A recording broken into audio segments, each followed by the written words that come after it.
અમદાવાદના સોલા સિવિલમાં દર્દીઓનો રાફડો જોવા મળી રહ્યો છે। સોલા સિવિલમાં આ પ્રકારે દર્દીઓ ઉમટી પડ્યા છે। એક જ અઠવાડિયામાં 9000 દર્દીઓ જોવા મળ્યા છે। સોલા સિવિલમાં 9000 દર્દીઓ સારવાર હેઠળ છે।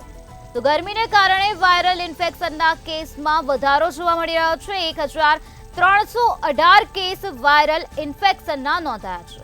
માથું દુખવું, બેચેની, અશક્તિ લાગવી વગેરેના લક્ષણો આ દર્દીઓમાં જોવા મળી રહ્યા છે। ઝાડા ઉલટીના પણ 16 કેસ નોંધાયા છે।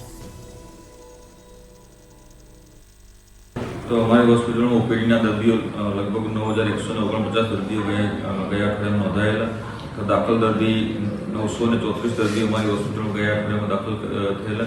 जुदा जुदा रोगनी बात करिए तो डेंग्यू, मलेरिया, चिकनगुनिया में डेंग्यू में लगभग 34 સેમ્પલ લેવામાં આવેલા। એમાં એક પણ કેસ પોઝિટિવ ન હતો। મલેરિયાના લગભગ 164 સેમ્પલ લેવામાં આવેલા। એમાં પણ એક પણ કેસ પોઝિટિવ ન હતો। તો ચિકનગુનિયામાં 8 કેસના સેમ્પલ લેવામાં આવેલા। એમાં પણ કોઈ દર્દી પોઝિટિવ હતું નહીં।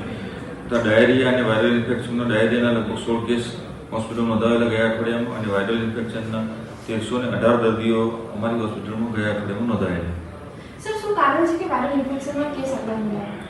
વાયરલ ઇન્ફેક્શન ઇમ્યુનિટી ડાઉન થતી હોય એના કારણે થતું હોય છે। બીજા ઘણા બધા કારણો છે। મુખ્યત્વે ઇમ્યુનિટી ડાઉન થતી હોય ત્યારે માણસમાં વાયરલ ઇન્ફેક્શન સામાન્ય રીતે થતું હોય છે। સર, એના લક્ષણો શું?